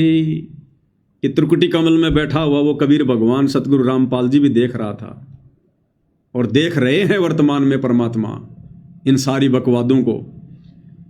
सत्संग में तू शर्मावे तेरे माड़े भाग से भाई रे, जहां ब्रह्मा विष्णु महेश देखे थे तन कति शर्म ना आई रे। सहस कमल में निरंजन जोगी दे घंटा शंख सुनाई रे, शंख कमल में दर्शन कर ले सत्य पुरुष आप गोसाई रे। सत्संग में तू शर्मावे तेरे माड़े भाग से भाई रे, जहां ब्रह्मा विष्णु महेश देखे थे तन कति शर्म ना आई रे। गुरु रामपाल जिन मेहर कर दी दिया नाम जहाज बिठाई रे, बागपुर बले जगे दास के गुरु चरणों में लोलाई रे। गुरु रामपाल जिन मेहर कर दी दिया नाम जहाज बिठाई रे, बागपुर बले जगे दास के गुरु चरणों में लोलाई रे। ये भाग जगह हैं साध संगत वालों के, सत्सेवक भाई बहनों के, जो इन बकवादों से हटकर, क्योंकि हमें धर्म कर्म की जानकारी दे दी गुरुदेव ने कि बच्चों ये कर्म भूमि है, यहाँ सब अपने अपने कर्म भोगते हैं। हमें भक्ति मिल गई, हमें यहाँ से अपना पीछा छुड़वाना है, हमने फटी में पैर नहीं फंसाना। तो भाई और बहनों, कैसे गुरुदेव भगवान ने साथ संगति से जोड़कर इन तमाम बकवादों से हमारे को बाईपास कर दिया, जो बकवादें काल इन आत्माओं के सिर पर बैठकर आए दिन करवा रहा है। तो भाग पुरबले जगे दास के गुरु चरणों में लो लाई रे। आज हमारी लो, हमारी लगन हमारे गुरुदेव के चरणों में है। हम इन बकवादों का हिस्सा नहीं बनते। सत्संग में तू शर्मावे तेरे माड़े भाग से भाई रे, जहां ब्रह्मा विष्णु महेश देखे थे कति शर्म ना आई रे। तो क्या कह रहा है इस भाई की बात को एक बार फिर से सुन लेते हैं। कह रहा हमने तो मजाक मजाक में, सरपंच साहब ने ऐसे ही हंसी मजाक में कह दिया, बोला भाई ये एक आधा मकान तो कोई भी बना दे, ये हमारा गांव का पानी निकाल के दिखाओ, तब जाना था न। तो काल तो तैयार बैठा था, तुरंत इंजेक्शन लगा दिया। और बेमतलब की प्रार्थना इन्होंने जाकर गुरुजी को बताई या नहीं बताई, इनका कोई विश्वास नहीं है इनका। ये तो खुद ही गुरु बने हुए हैं, खुद ही गुरु बन के बैठे हुए हैं। साहब ने एक हंसी मजाक के तरीके से ये बात कही होगी शायद कि भाई एक मकान तो कोई भी बना दे, मेरा तो गांव बाढ़ से पीड़ित है, आप गांव का पानी उतारो। तो फिर कमेटी ने कहा सरपंच साहब हम जरूर आपकी जो ये प्रार्थना है ये संत रामपाल जी महाराज को पहुंचा रहे हैं। तो डेढ़ घंटे में ही रिस्पॉन्स आ गया और टीम ने वापस पूरे गांव में कहा कि भाई हम आपको आपकी डिमांड बताओ क्या है। पूरी ग्राम पंचायत ने कल ये डिमांड दी और आज 24 घंटे के अंदर इतना जल्दी तो मतलब प्रशासन ने मारा है, पिछले 6-7 दिन हो गए प्रशासन ने लगे हुए, इतनी जल्दी तो प्रशासन ने भी मदद नहीं पहुंचाई जितनी जल्दी संत रामपाल महाराज जी ने जो गांव की मदद करने का। अब भाई और बहनों विचार करो, अब इन लोगों का एक जवाब होगा इस वीडियो के बारे में, कोई सवाल करेगा इनसे कि भाई तुम भक्तों ने क्या मतलब था। वैसे तो सवाल कोई करता ही नहीं इन लोगों से, वैसे तो सवाल कोई करता ही नहीं है। पूरी संगत के सिर पर काल बैठा है, कौन लट खाने का काम करे भाई सवाल जवाब करके। तो सवाल जवाब तो कोई करता ही नहीं है इन लोगों से, तभी तो इनके हौसले बुलंद हो रहे हैं। और अगर कोई करने की हिम्मत करेगा थोड़ी बहुत तो उसको पवनदास दिखाई दे जाता है कि भाई तेरे साथ भी पवनदास जैसी बनेगी, अपना चुपचाप बैठ जा घर पे। तो सवाल जवाब तो इनसे कोई करता नहीं, तभी तो इनके हौसले बुलंद हो रहे हैं। और अगर इनसे कोई सवाल भी कर ले एक आधा भूला भटका नया प्राणी, तो क्या जवाब देंगे? अरे वो ऐसे तो जुड़ेंगे ज्ञान से, ऐसे तो जुड़ेंगे गुरुजी से, ऐसे तो नाम लेंगे गुरुजी से। अरे इस प्रकार से चापलूसी कर करके जोड़ी गई आत्माएं भक्ति मार्ग पर कभी सफल होती हैं क्या? क्या करेंगे जुड़ के गुरुजी से? कि 50 लाख के पाइप देखकर, 5 ये पानी निकालने की मोटर देखकर ये गुरुजी से जुड़ेंगे। यही लोग तुम्हारी पीठ पीछे मजाक उड़ाएंगे, फिर गुरुजी का मजाक और तुम्हारा मजाक उड़ाएंगे ये लोग, और पता नहीं क्या क्या कहेंगे कि इसे मूर्ख नहीं देखे हमने जिंदगी में कदे, और तुम्हारे से फिर ऐसे काम करवाएंगे ये। छोटी मोटी कोई ऐसी इनको जरूरत होगी तुरंत तुम्हें फोन करेंगे, और यदि तुमने इन जगत वालों के एक भी कार्य को करने से मना कर दिया, क्योंकि इनको थोड़ी पता तुम्हारी मर्यादाओं के बारे में, तुमने मान लो इनके 70 काम कर दिए, और यदि एक काम तुमने नहीं किया, ये जगत है, जगत किसी का नहीं होता, तुम्हारे 70 काम पे पानी फेर देंगे ये, 70 काम पर।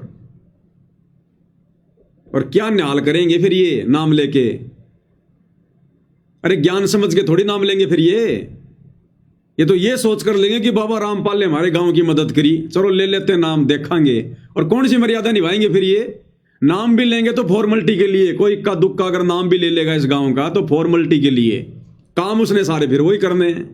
तो क्या न्याल करेंगे नाम लेकर भी, भगत बनकर भी। और भाई सतगुरु रामपाल जी ने इस प्रकार लोगों की चापलूसी करके भगत नहीं बनाए, चापलूसी करके भगत नहीं बनाए।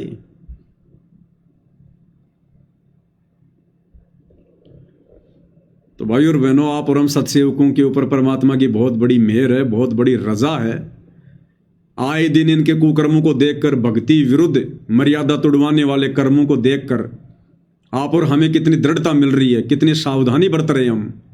और बारंबार गुरुदेव भगवान से प्रार्थना करते हैं कि परमेश्वर हमारी बुद्धि पे तो आप ही सवार रहना, इस काल को तो आश्रम वालों की बुद्धि पे सवार रहने दो। परमात्मा हमें तो बचाना ऐसे मनवस कर्मों से। ये दुनिया को खीर खिलाते खिलाते हमारे को असंख्य जन्म हो गए, गधे कुत्ते सुअरी बने हम, इससे ज्यादा कुछ भी हमें लाभ नहीं हुआ। और गुरुदेव भगवान ने एक सत्संग में हमारे को यही समझाया। इन सत्संगों को आधार बनाने के चलते तो आज हम भाई बहन बचे हुए हैं।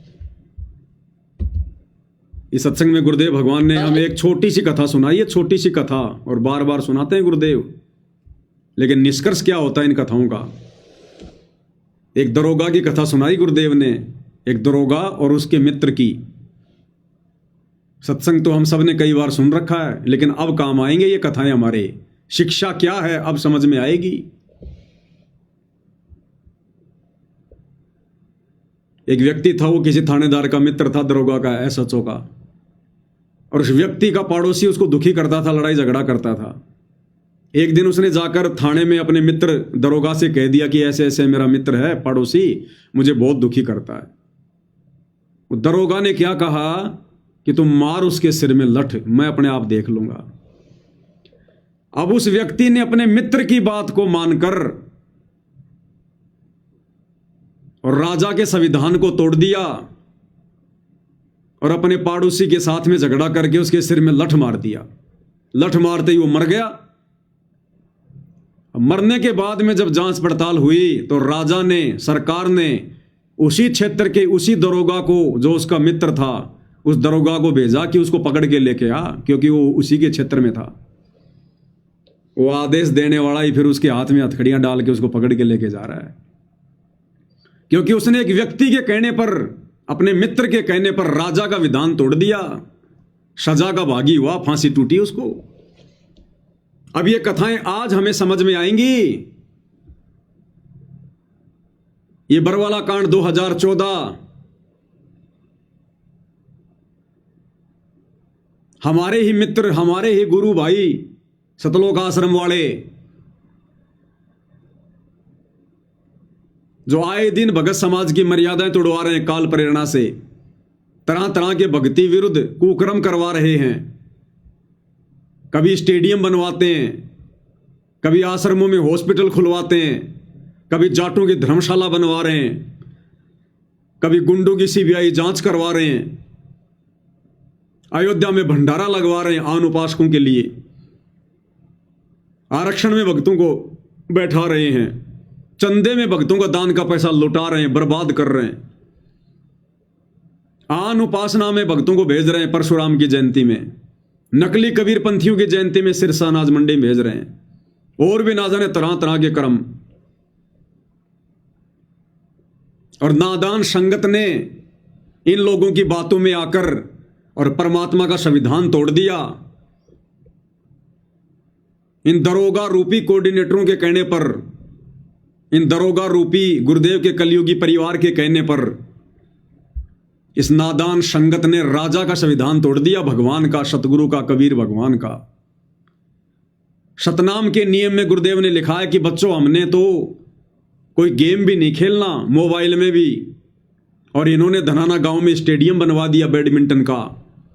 दरोगा के कहने से राजा का विधान तोड़ दिया। बार बार आपको ये बातें दास ने बताई है, बताता रहता है। और अंत में फिर क्या बनेगी इनके साथ में? उस व्यक्ति ने भी बड़ी खुशी खुशी अपने मित्र दरोगा की बात मानकर और पड़ोसी के सिर में लठ मारा था, फांसी टूटी उसको, फांसी। आज ये नादान संगत इन कोऑर्डिनेटरों के कहने पर, गुरुजी के परिवार के कहने पर हंसी हंसी, खुशी खुशी राजनीतियों में जा रही है, दुनिया भर के पाखंड कर रही है, इनके कुकर्मों में सहयोग कर रही है। कल को सजा भोगनी पड़ेगी, क्योंकि तुम सतगुरु का संविधान तोड़ के काम कर रहे हो। ये नहीं बचाएंगे तुम्हें, ये तो साइड में हो जाएंगे। ये कोऑर्डिनेटर नहीं बचाने वाले, ये खुद सजा के भागी हैं। तुम्हें क्या खाक बचाएंगे? क्या कह रहे हैं गुरुदेव भगवान? शास्त्र विधि को त्याग कर जो मनमाना आचरण करते हैं उनको परम सिद्धि होती है, ना कोई परम गति, ना कोई सुख होए। शास्त्र विधि को त्याग कर जो मनमाना आचरण करते हैं, शास्त्र विधि क्या? जगत के हिसाब से वेद, गीता, कुरान, पुराण, इन शास्त्रों में जो परमात्मा प्राप्ति की विधि है, उसको छोड़कर जो मनमाना पूजा पाठ करते हैं, उनको ना कोई सिद्धि हो सकती। सिद्धि यानी उनकी भक्ति कभी सिद्ध नहीं हो सकती, उनके कार्य कभी सिद्ध नहीं हो सकते, ना उनको सुख हो सकता, अर्थात 84 लाख योनियों का झंझट नहीं मिटेगा। और भक्ति मार्ग में शास्त्र विधि को त्यागना क्या है? भक्ति मार्ग में शास्त्र हैं, गुरुदेव के सत्संग, गुरुदेव की पुस्तकें। तो गुरुदेव के विधान को त्याग कर, गुरुदेव की पुस्तकों में लिखे वचनों को त्याग कर, गुरुदेव के सत्संग रूपी आदेशों को त्याग कर, और ये मनमाना आचरण जो गुरुदेव का परिवार करवा रहा है, कोऑर्डिनेटर करवा रहे हैं, इनके कहे अनुसार करना, ये शास्त्र विधि को त्याग के मनमाना आचरण है। ये भक्ति सिद्ध नहीं होगी भक्तों की, कितनी कोशिश कर लो। अब ये पितरों की पूजा, श्राद्ध निकालना कहां से प्रारंभ हुआ? इन पितरों के संकेत तक, पितरों के ये श्राद्ध निकालना, ये पितरों की पूजा करना कहां से शुरू हुआ? इन पितरों के संकेत से। इन पितरों ने किसी किसी में प्रवेश करके कि मेरे श्राद्ध निकालो, ये करो, वो करो। जैसे रुचि ऋषि को उसके पूर्वजों ने जो पितर बने हुए थे, उन्होंने दर्शन दे दिए और वेदों के अनुसार साधना कर रही उस आत्मा को भ्रमित करवा दिया, वापस उसको कर्मकांड में लगवा दिया, श्राद्ध निकलवा दिए। इसी प्रकार ये पितर हैं, ये सतलोक आश्रम वाले, गुरु जी के परिवार वाले, कोऑर्डिनेटर, ये हम भक्तों के लिए ये पितर हैं, ये पितर। और ये पितर अपना मनमाना आचरण हमसे करवा रहे हैं। और क्या होगा फिर, इसका नतीजा क्या निकलेगा अंत में? या किसी ऋषि आदि के कहने तक हमने वो शुरू कर दिए, जबकि भगवान का आदेश नहीं है। जैसे किसी व्यक्ति का, गांव में एक व्यक्ति का दोस्त एसएचओ था, थानेदार, और उस व्यक्ति ने अपने दोस्त से कहा कि मेरा एक पड़ोसी है, मुझे बहुत तंग कर रहा है, नाक में दम कर रखा है उसने, रोज परेशान करता है, शराब पीकर गाली देता है, कभी कुछ करता है, तो क्या इलाज करूं? एसएचओ बोला कि मार लठ सिर में, माफ देख लूंगा। बोला 2 मार लठ उसके, माफ देख लूंगा। अब थानेदार की पाक ठाड, एसएचओ का पाक सहारा, उसने जाकर अपने पड़ोसी का लठ मारा, मारते मर गया। तो वो एक दोस्त थानेदार उसका हथकड़ी लगा के लाया, अंदर कर दिया, ठाके फांसी टूट गया। ये आदेश किसका था? एक व्यक्ति विशेष का। ये आदेश किसका था? एक व्यक्ति विशेष का। इसी प्रकार वर्तमान में जो कुकर्म संगत से करवाए जा रहे हैं, ये आदेश हैं किसके? ये व्यक्ति विशेष के आदेश हैं, इन कोऑर्डिनेटरों के आदेश हैं, गुरुजी के कलयुगी परिवार के आदेश हैं। और व्यक्ति विशेष के आदेश गुरुदेव भगवान कह रहे हैं हमने किसी भी कीमत पर नहीं मानने, वो चाहे कितनी भी अटकलबाजी क्यों ना लगाओ। एक व्यक्ति विशेष का आदेश था लेकिन राजा का आदेश नहीं था। हमने राजा का आदेश मानना है, किसी व्यक्ति विशेष का आदेश यानी किसी अधिकारी विशेष का हमने आदेश नहीं मानना। अगर वो संविधान के विरुद्ध है तो चाहे वो कुछ भी सिर पटके, तो चाहे वो कुछ भी सिर पटके, अगर संविधान के विपरीत वो आदेश है तो हमने नहीं मानना। तो धनाना गांव में जब ये बैडमिंटन का स्टेडियम बनाया जा रहा था, इस नादान संगत ने इन सत्संगों को आधार बनाना चाहिए था कि गुरुदेव भगवान अर्थात राजा के आदेश में, भगवान के संविधान में तो ये स्टेडियम बनाना नहीं है। मोबाइल में गेम भी देखना मना है, खेलना भी मना है, लेकिन इन्होंने विचार नहीं किया और एक व्यक्ति विशेष के आदेश को मान लिया और बढ़ चढ़ के पैसा दिया, उसमें मजदूरी करी। आनंदपाल सिंह राजस्थान का गैंगस्टर जो पुलिस एनकाउंटर में मारा गया, उसकी सीबीआई जांच का समर्थन करवाने के लिए सतलोक आश्रम वालों ने राजस्थान की संगत को राजस्थान के अजमेर में और हरियाणा की संगत को हरियाणा के भिवानी में राजपूत करणी सेना की रैली में बैठा दिया। उस रैली में जाने वाले नादान भक्तों ने विचार करना चाहिए था कि ये गुरुदेव भगवान के आदेश नहीं है, ये राजा के आदेश नहीं है, गुरुदेव के भक्ति संविधान में ये पाखंड नहीं है। संतों का और गुंडों का क्या मेल? संत गैंगस्टरों का समर्थन करेंगे क्या? आम समाज का आदमी भी ऐसी गलती नहीं करता। और संत रामपाल जी के भगत होकर हम गुंडों की सीबीआई जांच के समर्थन में जाकर बैठ गए। क्या मुंह दिखाएंगे हम कल को अपने गुरुदेव भगवान को? क्या सीखा हमने? क्या हमने सत्संग सुने? तो हमने व्यक्ति विशेष के आदेशों को माना, सतगुरु रामपाल जी भगवान के विधान के विपरीत जाकर सजा के पात्र हैं। ये गलतियां तो हो चुकी हैं, इनकी सजा तो मिलेगी मिलेगी। ये परमात्मा पक्षपात नहीं करता, निष्पक्ष होकर न्याय करता समय आने पर। राम किसी को मारे नहीं, मारे तो हत्यारा राम अपने आप ही मर जाएंगे कर कर खोटे काम। समय आने पर देखना भाई और बहनों, आज हमारे को चाहिए कितने बड़े बड़े भगत दिखाई दे रहे हैं, कितने बड़े बड़े राजनेताओं से इनके संपर्क दिखाई दे रहे हैं। जगत वालों पर लाखों करोड़ों रुपया संगत का 1 घंटे में उड़ा देते हैं ये लोग। आज हमें पैसे वाले दिखाई दे रहे हैं। ये चमक दमक समाप्त होते टाइम नहीं लगता जब इनके पाप का घड़ा भरेगा, क्योंकि मर्यादा तो टूटी हुई है, गुरु तो नाराज है। ये समझ नहीं पा रहे, गुरु को मानुष मानकर और सोच रहे हैं बस बस हम तो जो भी आदेश लेते हैं गुरु जी खुशी खुशी दे देते हैं।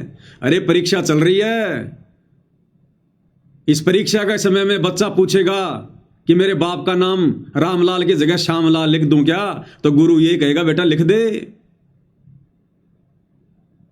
इस समय तो संगत ने बुद्धि विवेक का इस्तेमाल करना चाहिए था, लेकिन संगत तो अपनी नैया डुबो चुकी है।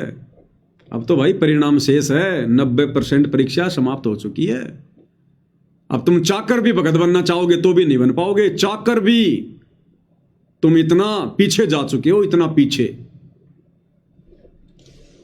तो गुरुदेव भगवान कह रहे हैं किसी व्यक्ति विशेष के आदेश नहीं मानने, चाहे कितना सिर पटका है। मां भी देख लूंगा।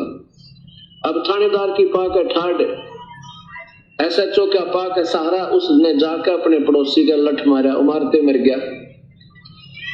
तो वो एक दोस्त थानेदार उसका हथकड़ी लगा के लाया, अंदर कर दिया, ठाके फांसी टूट गया। ये आदेश किसका था? एक व्यक्ति विशेष का, एक व्यक्ति विशेष का आदेश था, लेकिन राजा का आदेश नहीं था। हमने राजा का आदेश मानना है, किसी व्यक्ति विशेष का आदेश यानी किसी अधिकारी विशेष का हमने आदेश नहीं मानना। अगर वो संविधान के विरुद्ध है तो चाहे वो कुछ भी सर पटके, तो उस इसी प्रकार जैसे ही दास आपको दिखाएगा एक मार्कंडेय पुराण, किसी व्यक्ति विशेष का आदेश नहीं मानना। अगर वो राजा के विधान के खिलाफ है तो चाहे कितना ही सिर पटके। तो ये आश्रम वाले जब इनका कोई आदेश नहीं मानता है तो ये सिर ही तो पटकते हैं। तुम्हारा पीड़ा पर्चा निकलवा देंगे, तुम्हें गुरुद्रोही घोषित करवा देंगे, तुम्हें आश्रमों में नहीं घुसने देंगे। ये होता है सिर पटकना, यानी जबरदस्ती अपने मनमाने आचरण का लोगों को हिस्सा बनाना। तो गुरुदेव कह रहे हैं वो चाहे कितना सिर पटका है, अगर तुम्हारे गुरु के विधान के खिलाफ वो कार्य है, तुमने सहयोग नहीं करना, चाहे कोई जी भी हो। गुरु के अलावा सब व्यक्ति विशेष हैं, व्यक्ति विशेष। तो हम सत्सेवक भाई बहन जीत में रहे, जीत में। और ये सारा का सारा श्रेय पूज्य गुरुदेव भगवान को है, जिन्होंने हमें सद्बुद्धि बख्शी, जिन्होंने हमें सद्बुद्धि बख्शी।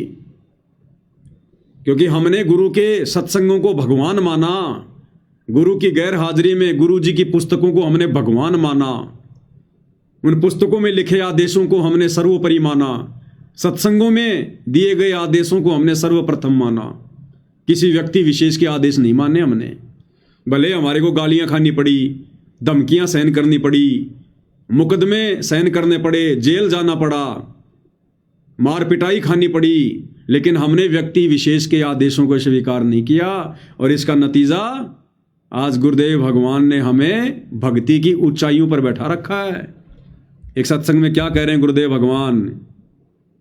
भगवान भी यही बताने आए थे। उस भगवान के द्वारा बताए गए उस सारे अध्यात्म ज्ञान को इस दास के ऊपर रजा हुई। ये सत्संग सुनाए, सदग्रंथों से वो प्रमाण निकाले और वो आप तक पहुंचा दिए। तो वो भगवान ही समझो, वह पुस्तक आपके पास उस मालिक का संदेश है। वो पुस्तक क्या है? वो पुस्तक भगवान ही समझो, उस मालिक का आदेश ही समझो। वो पुस्तक जो आपके पास है, जो ज्ञान गंगा पुस्तक हमारे पास में है, जो जीने की राह पुस्तक हमारे पास में है, जो गुरुदेव भगवान के सत्संग हमारे पास में हैं, गुरुदेव कह रहे वो भगवान ही समझो, वो भगवान के आदेश ही समझो जो तुम्हारे पास में पुस्तकें हैं, जिनमें 30 साल से भगवान ने दुनिया से दुश्मनी मोल लेकर, लोगों की गालियां खा खा के, जेल जा जा के, और गुरुदेव ने हमारे लिए उसमें आदेश लिखे हैं। तो गुरुदेव कह रहे हैं वो पुस्तक भगवान ही है, वो पुस्तक आदेश ही है। ध्यान से सुन लो। वही ये सत्संग सुनाए, सदग्रंथों से वो प्रमाण निकाले और वो आप तक पहुंचा दिए। तो वो भगवान ही समझो, वह पुस्तक आपके पास उस मालिक का संदेश है। भगवान ही समझो, पुस्तक उस मालिक का आदेश है वो। तो हमने क्या भगवान के आदेश माने? हमने क्या, हमने सत्संग सुने? क्या हमने पुस्तकें पढ़ी? फिर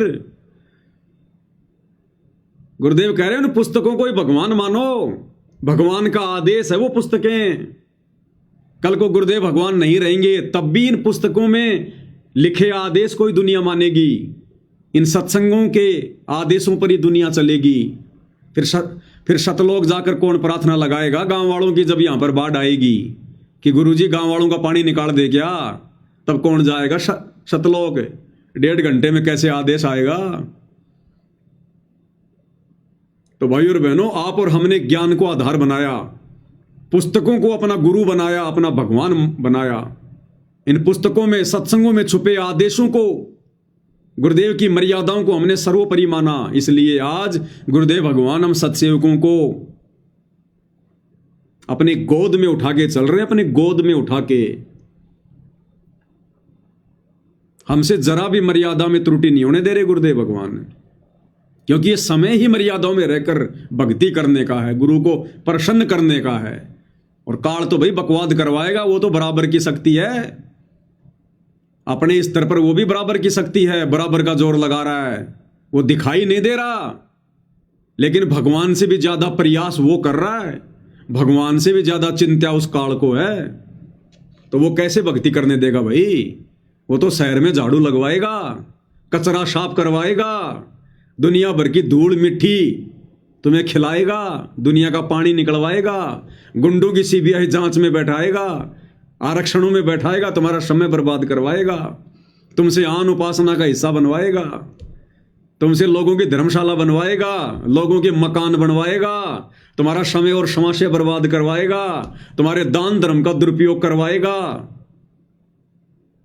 वो यही करवाएगा और यही वो करवा रहा है, क्योंकि वो संगत में पूरी तरह से एक्टिव है, एक्टिव। वो सबके सामने प्रकट नहीं होता, वो अपना कार्य दूसरे में गुप्त प्रेरणा करके, कुप्रेरणा करके करवाता है। जैसे वर्तमान में इन आश्रम वालों में कुप्रेरणा करके, कोऑर्डिनेटरों में कुप्रेरणा करके, गुरुदेव के कलयुगी परिवार में कुप्रेरणा करके भली भांति अपना काम निकाल रहा है। और संगत बिल्कुल बेखबर है, पता भी नहीं संगत को क्या हो रहा है, हम किस दिशा में जा रहे हैं। तो भाई और बहनों, गुरुदेव भगवान ने आप और हमें जो सद्बुद्धि बख्शी है, जो मेहर आप और हमारे ऊपर बख्शी है, हमारी ज्ञान वाली आंखें खोल रखी हैं, इसके लिए भाई और बहनों हम गुरुदेव भगवान का जितना धन्यवाद करें उतना कम है, जितना धन्यवाद करें उतना कम। तो भाई और बहनों, हम हर स्थिति में गुरुदेव भगवान के ज्ञान को आधार बनाकर आगे बढ़े, तभी हमारा हित है, तभी हमारा भला है। क्योंकि परमेश्वर ने तो हमें चुन लिया है। अब चुनी हुई आत्माओं की ट्रेनिंग चल रही है। इस ट्रेनिंग में हमने बिल्कुल भी डगमग नहीं होना है। चाहे कोई भगत साथ संगति में आओ, चाहे कोई भगत साथ संगति में जाओ, हमने अब जो भी निर्णय करना है गुरुदेव के ज्ञान को आधार बनाकर करना है। अब ये देखा देखी का निर्णय नहीं चलेगा। अगर किसी ने देखा देखी करी, उनकी भी वही दुर्गति होगी, फिर जो दुर्गति इन आश्रमों से जुड़ी संगत की हो रही है। तो भाई और बहनों, आज की साथ संगति में केवल इतना ही। पूज्य गुरुदेव भगवान हम सभी को सद्बुद्धि प्रदान करें, हमारा मार्गदर्शन करें, हमें आशीर्वाद प्रदान करें। इसी के साथ साथ संगति को विराम देते हैं। बंदी छोड़ सतगुरु रामपाल जी परमेश्वर जी की जय हो।